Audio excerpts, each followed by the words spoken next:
Hello friends, welcome to Riyas recipe. இன்றைக்கி ரோசாப்பூ சட்னி எப்படி செய்யலாம் சிம்பிளான்னு பார்க்கலாம். 5 மினிட்ஸில் இந்த சட்னி செஞ்சிடலாங்க. டேஸ்டியாகவும் இருக்கும்.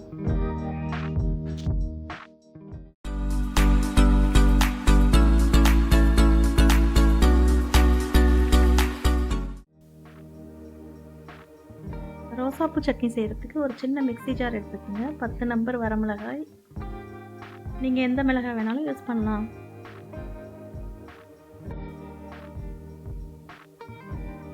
ஒரு பெரிய தக்காளி தோல் நீக்கிட்டு சேர்த்துக்குங்க. நீங்கள் தக்காளிக்கு பதிலாக புளியும் சேர்த்துக்கலாம்.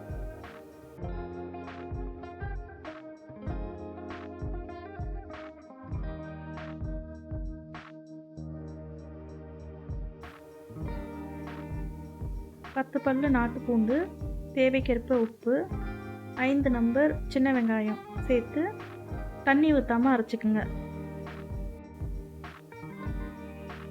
இந்த சட்னி பச்சையாக தாங்க சர்வ் பண்ணணும். சர்வ் பண்ணுறதுக்கு முன்னாடி கொஞ்சம் நல்லெண்ணெய் ஊற்றி சர்வ் பண்ணுங்கள். இட்லி தோசைக்கு ரொம்ப நல்லாயிருக்கும்.